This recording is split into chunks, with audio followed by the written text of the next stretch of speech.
Imagine a world where every drop of water holds the same value as a bar of gold. This isn't just a dystopian dream. It could be our future. What if water, not money, became the primary currency of the world?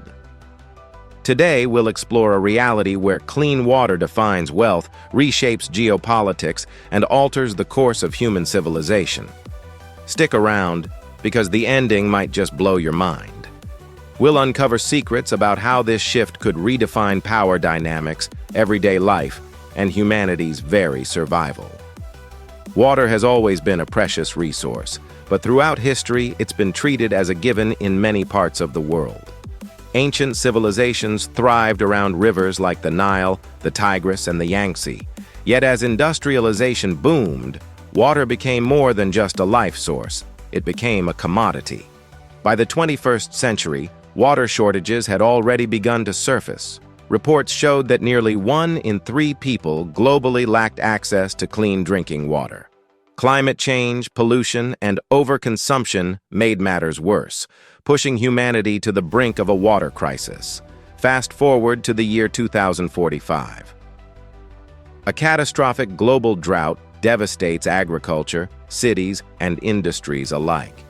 Rivers dry up, and underground aquifers deplete faster than they can recharge.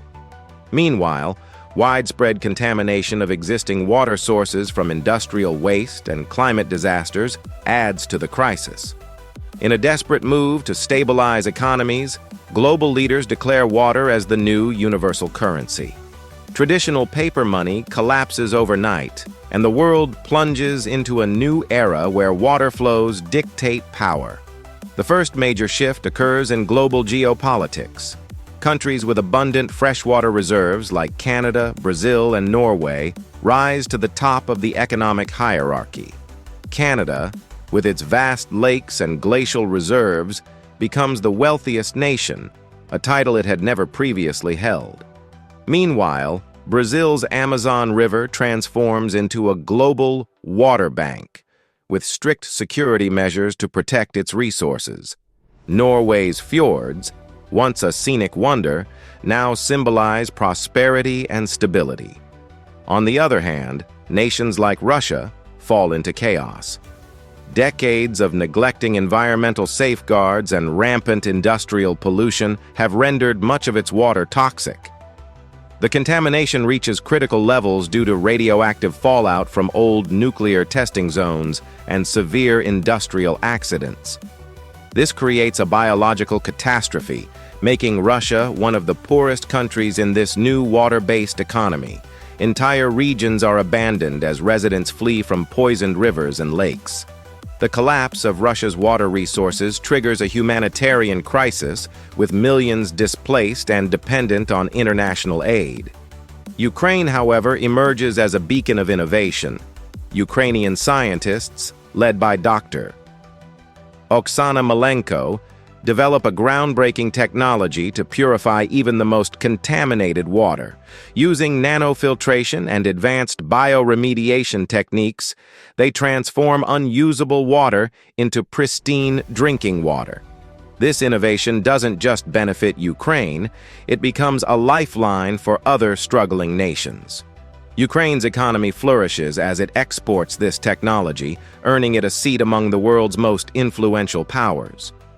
Across the Atlantic, the United States also adapts. American researchers, spearheaded by Dr. Marcus Hayes, invent atmospheric water generators capable of extracting vast amounts of water from the air.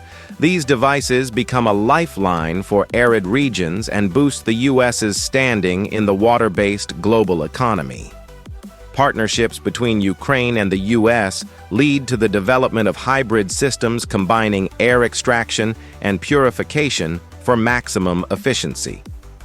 Meanwhile, the global population faces drastic lifestyle changes. Cities introduce water rationing systems, and every household measures their wealth in liters rather than dollars. Luxury items like swimming pools and water parks vanish, replaced by rainwater harvesting systems and desalination units. People barter water for goods and services, reshaping commerce and daily life.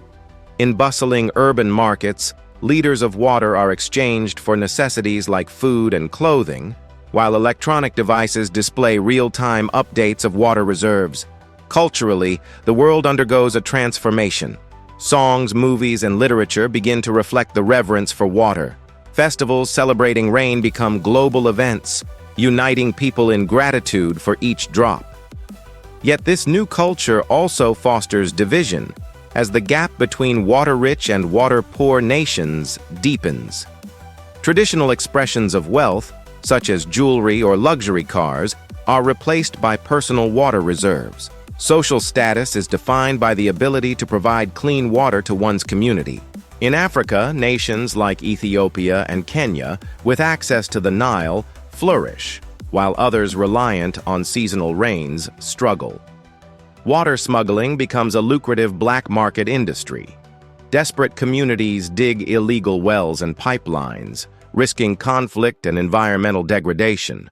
Regional wars erupt over control of river basins, with powerful militias emerging as water brokers.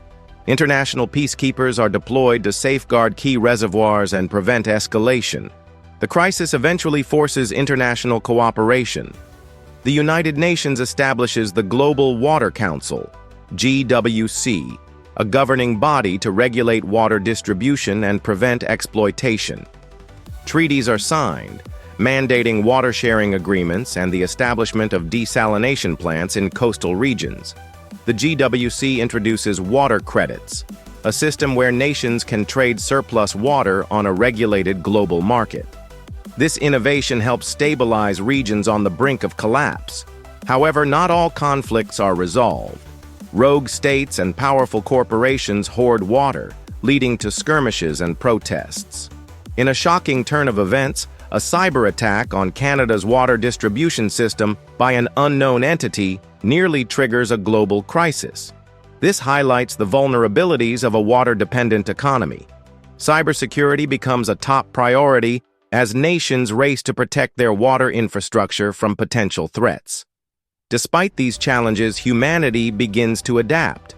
Renewable water technologies spread, and education campaigns teach conservation practices worldwide. Schools introduce water economics as a core subject, and communities work together to manage local resources. Grassroots movements emerge, advocating for equitable access to water and sustainable consumption practices. By 2085, the world starts to stabilize. Clean water becomes more accessible, thanks to innovations from nations like Ukraine and the US.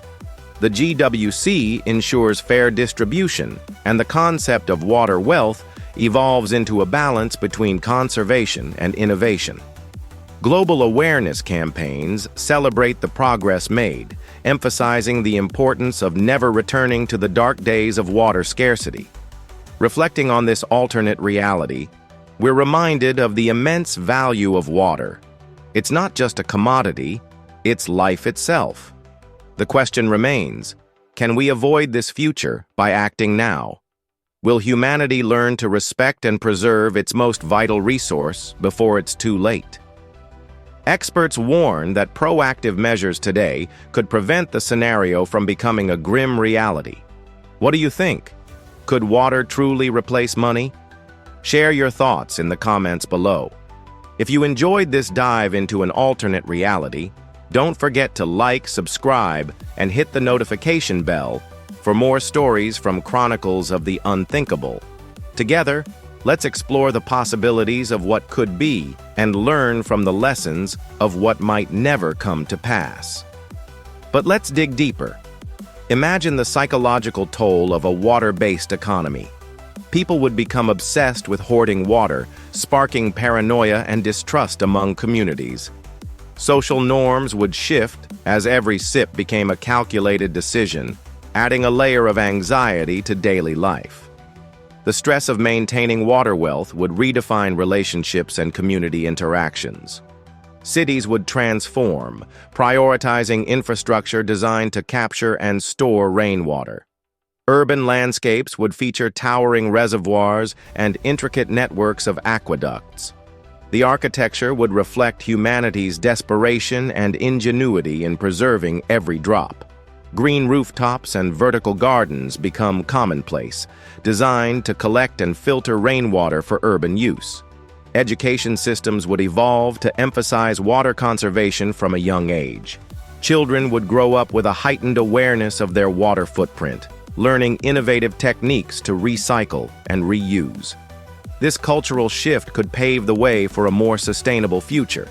Schools would host water-saving competitions, fostering creativity and innovation among the younger generation. Ultimately, the water currency world serves as a stark reminder of the consequences of neglecting our environment. It's a cautionary tale urging us to act before such a reality becomes inevitable. So, what steps will you take today to protect our planet's most precious resource? Will you join the movement to safeguard the future, or wait until it's too late?